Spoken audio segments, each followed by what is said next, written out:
Alors, bonjour à tous. Aujourd'hui, nous allons vous présenter notre exposé sur le thème de l'onomastie commerciale.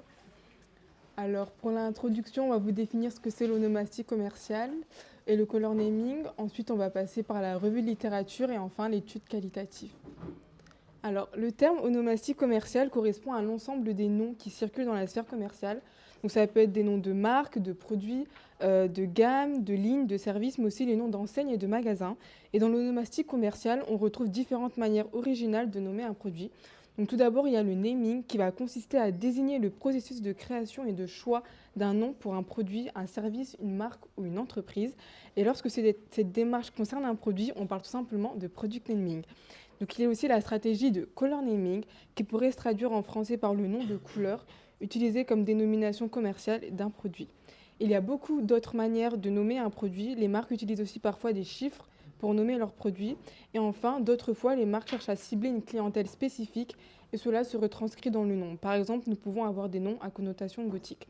Pour ce qui est de l'intérêt du sujet pour les professionnels en marketing, concernant le product naming, il a un rôle essentiel, à savoir d'identifier un produit de manière distincte parmi ceux qui se trouvent sur le même marché. Cependant, il a aussi également pour mission d'immerger le produit qu'il désigne dans un environnement, un contexte imaginatif qui lui est propre. De nombreuses entreprises recourent au product naming, donc elles vont donner à leurs produits, à leurs services des noms spécifiques, soit pour rappeler un souvenir, raconter une histoire ou évoquer une émotion. Concernant le color naming, il va jouer un rôle toujours plus important que la couleur perçue, car elle est chargée d'un pouvoir plus puissant, affectif, onirique et sémantique. Et les recherches menées par Divard et Urienne en 2001, ainsi que les études de Carré-Classe et Labrec en 2020, ont clairement établi que les couleurs jouent un rôle significatif dans l'explication des comportements et des attitudes des consommateurs. Aujourd'hui, les marques cherchent de plus en plus à créer des noms de produits originaux marquants qui retranscrivent leur positionnement. Donc c'est par exemple le cas de la marque Innocent qui utilise le color naming et l'humour pour nommer ses jus de fruits. Donc on a par exemple le jus de fruits Fabu Bleu, Green de Star ou encore la vie en mauve. On a également Levi's qui utilise des numéros pour nommer ses jeans. Donc chaque numéro correspond à un modèle et à une coupe bien précise. C'est par exemple le cas du modèle 500A très célèbre chez Levi's.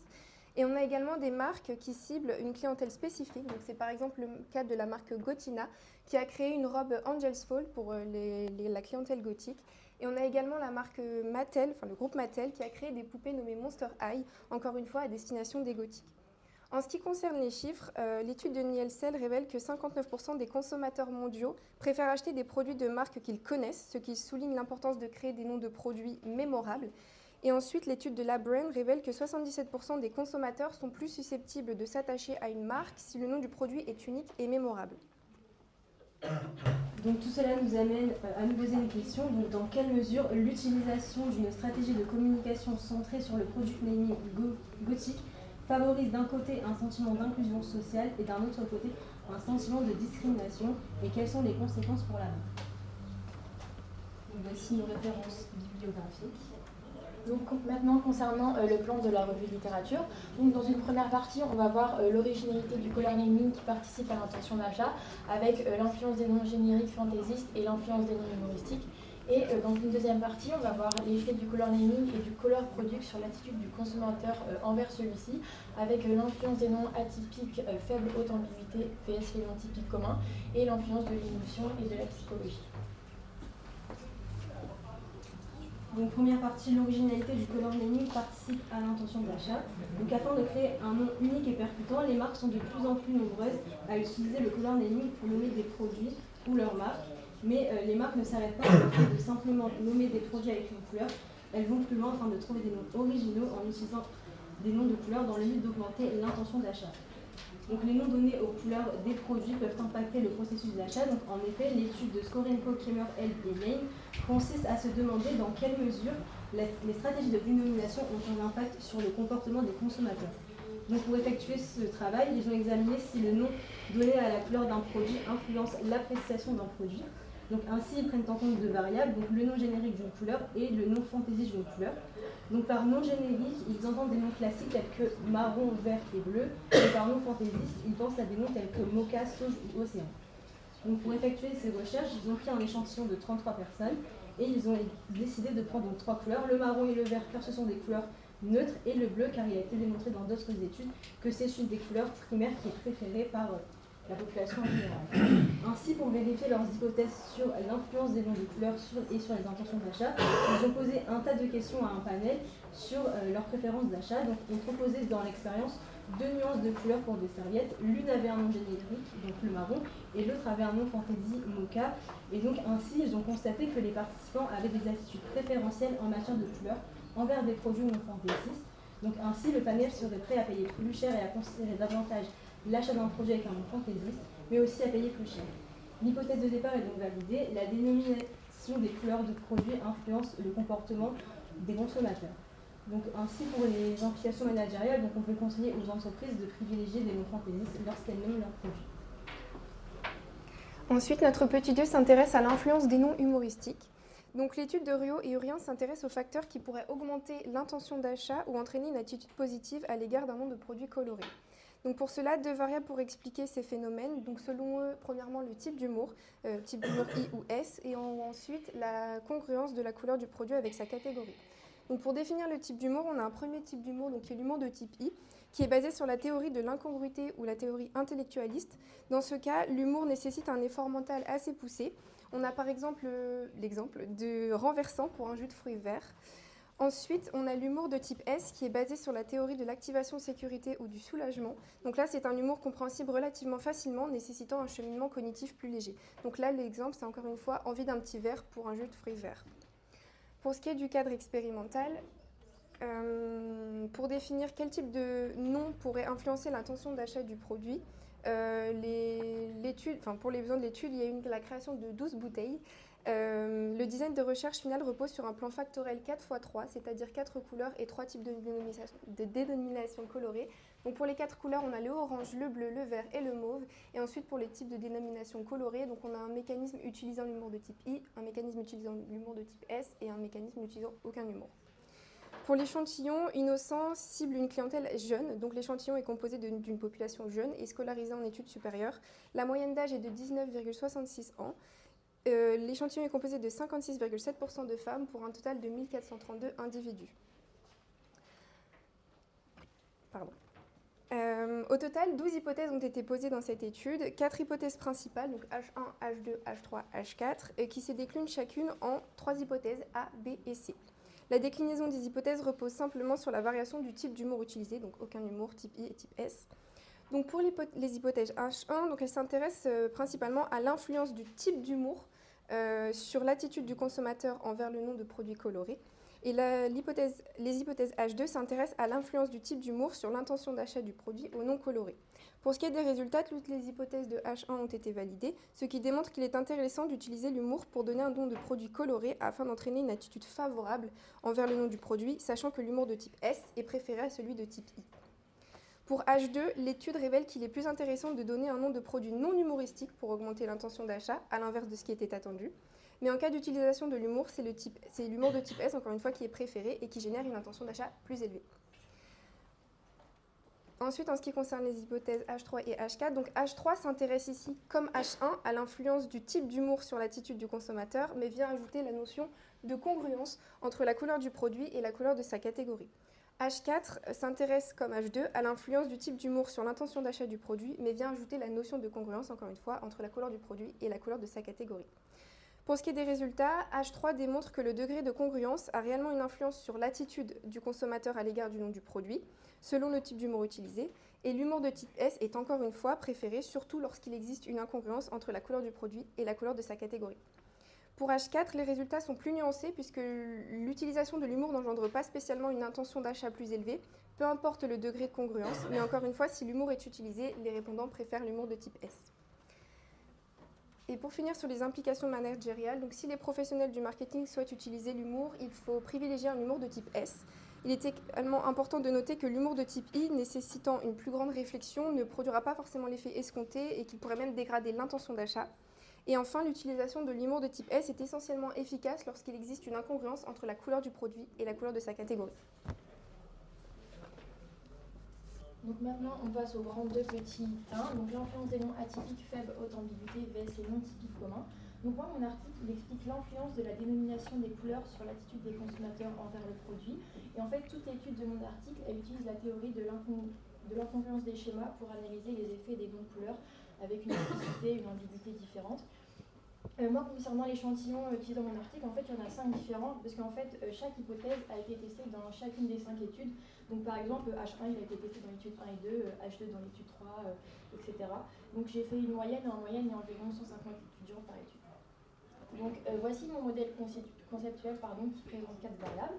Donc, en premier, on a le nom de la couleur. Donc là, ça explique qu'en fait, les noms de couleurs atypiques à faible ambiguïté, ils donnent lieu à des attitudes beaucoup plus favorables que les noms atypiques à haute ambiguïté ou que les noms typiques communs. Donc là, par exemple, pour vous donner un exemple, avec l'iPhone 13, il va être beaucoup plus intéressant de l'appeler l'iPhone Midnight, parce que c'est une couleur atypique à faible ambiguïté, plutôt que simplement l'appeler l'iPhone noir. Donc cette hypothèse, elle est validée. Et en effet, cette méthode, elle suscite davantage de la curiosité et ça fait croire au consommateur que le produit, il est unique. Donc ça va me faire un lien avec la deuxième variable, donc le caractère unique perçu du produit et le caractère ludique. Donc le caractère unique du produit, c'est défini comme la perception des consommateurs qu'un produit il est distinct des autres produits de la même catégorie.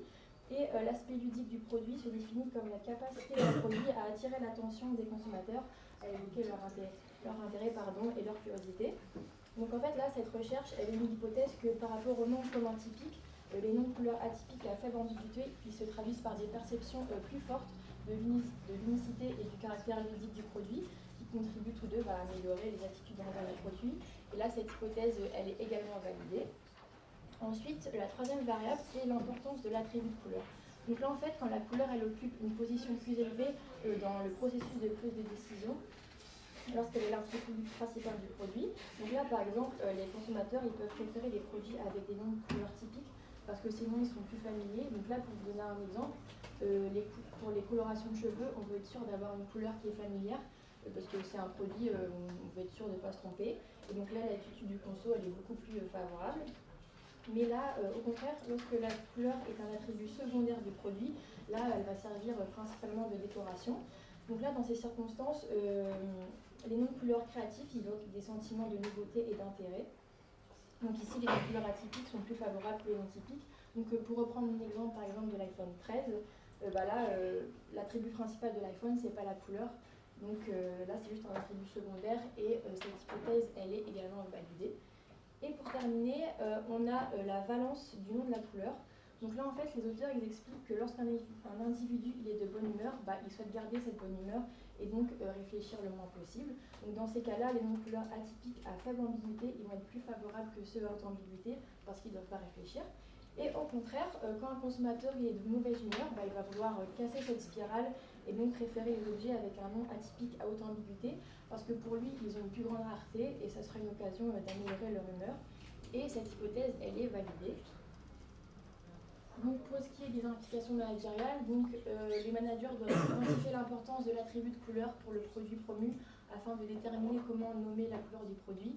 Donc par exemple, le rouge à lèvres, le vernis à ongles et la teinture capillaire, là la couleur c'est un attribut principal. Ensuite, on recommande aux praticiens d'utiliser des noms de couleurs avec une valence positive pour évoquer des émotions positives. Les manufactures peuvent inciter les consommateurs à penser que leur produit est intéressant grâce à des noms de couleurs ingénieux et à atteindre l'objectif de différenciation du produit sans changer les attributs ou la fonction du produit. Et enfin, les spécialistes du marketing peuvent également tirer parti de la conception du nom pour créer un produit perçu afin de satisfaire le désir des consommateurs de montrer leur goût et leur personnalité distinctive.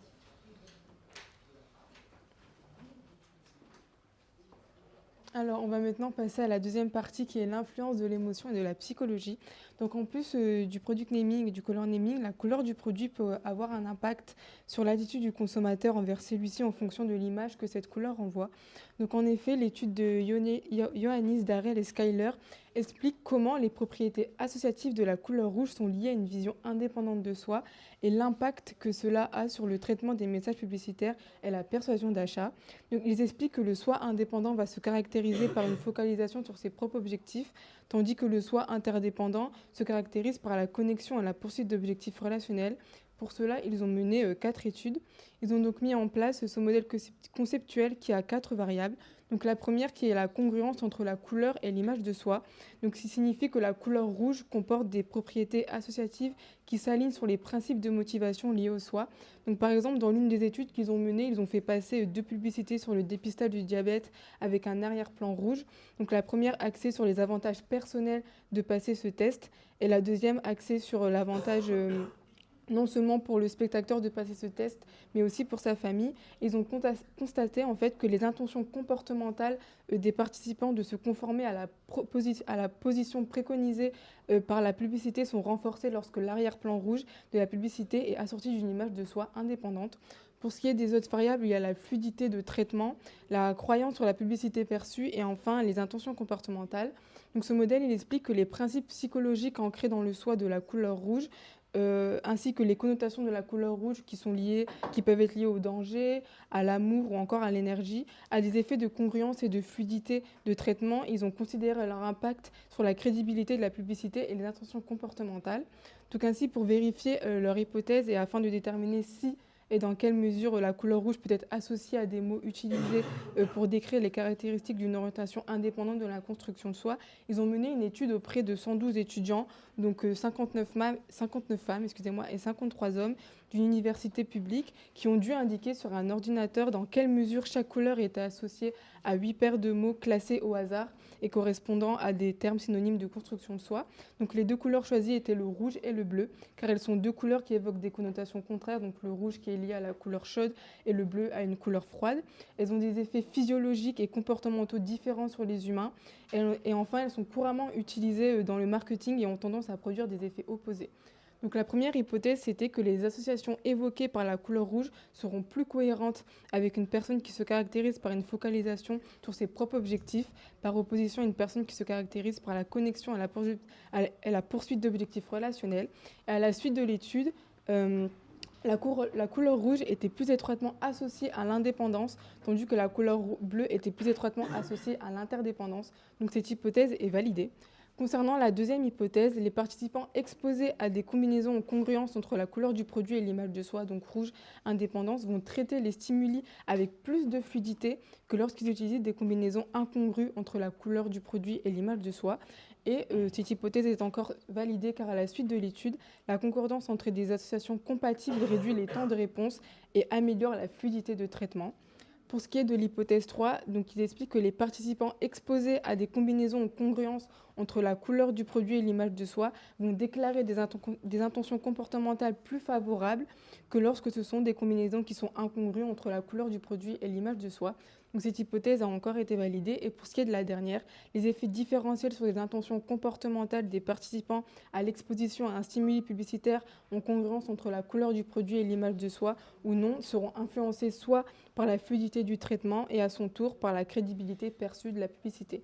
Donc cette hypothèse a encore été validée. Donc cette recherche, elle indique que lorsque les communications publicitaires sont formulées d'une manière cohérente avec les orientations motivationnelles et ou les visions de soi des consommateurs, une adéquation perceptuelle se produit, renforçant ainsi la persuasion.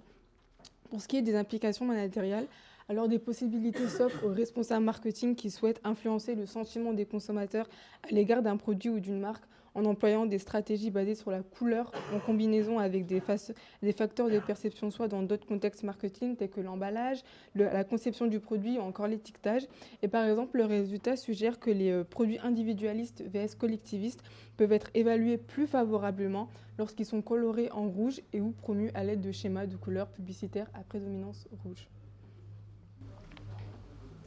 Alors il y a très peu d'études sur le plan théorique qui portent sur l'effet de la couleur, sur l'affectivité, le comportement et la cognition. Il faut savoir que la couleur peut véhiculer 2 types de sens. Donc on a le sens incarné, embodied meaning, et le sens référentiel, donc referential meaning. Donc ces derniers stimulent et façonnent de manière propre à chacun les préférences des consommateurs. Alors je vais commencer par définir ces 2 termes. Donc la signification référentielle, en fait, ça découle du réseau d'associations sémantiques ou alors de concepts du monde réel qui émergent de l'exposition à des stimuli de couleur. Donc elle est apprise et souvent dépendante d'indices contextuels. Donc c'est-à-dire que lorsque nous sommes exposés en fait à la couleur, elle fait appel à des références que l'on a appris antérieurement et que l'on a associées à cette couleur. Donc notre cerveau a établi des liens entre des mots et des idées au cours du temps. qui ont été associés avec nos expériences à des objets colorés, etc. Donc pour illustrer, le sens référentiel transmis par des emballages comme des packagings de cosmétiques utilisant des couleurs vives. Donc j'ai pris l'exemple par exemple des packagings des masques Sephora peuvent appeler à des sentiments ludiques justement causés par l'association apprise de couleurs vives qui est également rattachée à des jouets pour enfants. Pour donner un autre exemple, la couleur brune des boissons effervescentes peuvent évoquer justement la notion de cola provenant de l'association apprise de marques de cola comme Coca-Cola qui ajoutent justement une couleur caramel à leurs produits. En ce qui concerne le sens incarné, donc embodied meaning, donc ça découle des attributs incorporés dans le stimulus esthétique indépendamment du contexte et du contenu sémantique qu'il peut évoquer. Donc de fait, la signification est évoquée à partir des propriétés du stimulus lui-même, c'est-à-dire que les émotions et réactions suscitées sont déclenchées uniquement par l'exposition à la couleur. Donc concrètement, c'est lorsque nous sommes exposés à une couleur et qu'elle émet un sens sans que nos connaissances antérieures lui assimilent un sens particulier. Pour illustrer l'idée, la couleur rouge, donc couleur d'une grande longueur d'onde, peut stimuler justement l'excitation et augmenter l'attention. Donc par exemple, lorsque nous nous retrouvons dans les magasins et que nous sommes dans les rayons, nous pouvons voir une couleur rouge qui attire les yeux et qui capte notre attention et par exemple qui peuvent indiquer la promotion d'un produit. Alors ce modèle suggère que les réponses biologiques ou physiologiques liées à la couleur, telles que l'augmentation du rythme cardiaque ou de l'attention, sont guidées justement par la signification incarnée de la couleur. Il prend également en compte le fait que les influenceurs de l'expérience de la couleur n'agissent pas de manière isolée. Donc par exemple, certaines associations de couleurs que nous avons apprises peuvent représenter un renforcement ou une altération, une modification de phénomènes biologiques. De plus, ces associations de couleurs peuvent varier en fonction de la culture et les associations de couleurs apprises peuvent également influencer certains aspects culturels. Ici, dans cet article, aucune hypothèse n'était abordée ni formulée. Donc on va poursuivre avec le research gap de notre étude. Donc quelques points n'ont pas été évoqués dans nos articles. Par exemple, nous n'avons pas abordé les sujets tels que la littérature est centrée sur l'humour, les émotions positives et le color naming. Et également, très peu d'études analysent l'effet discriminatoire et l'utilisation du product naming centré sur une cible bien précise comme le style gothique et leur potentiel effet négatif de la marque. Donc, pour rappeler, la problématique, c'est dans quelle mesure l'utilisation d'une stratégie de communication centrée sur le product naming gothique favorise d'un côté un sentiment d'inclusion sociale et d'un autre côté un sentiment de discrimination, et quelles sont les conséquences pour la marque. Donc, pour ce faire, on a décidé de se baser sur les Monster High. Donc, les Monster High, c'est une franchise qui a été créée par Mattel en 2010 et qui cible principalement un public adolescent et préadolescent, et repose sur un concept unique de personnages adolescents qui sont les descendants de monstres, de célèbres créatures et de créatures de la mythologie qui sont populaires. Donc par exemple, on aura Draculaura, la fille du comte de Dracula, ou encore Claudine Wolfe, la fille du loup-garou.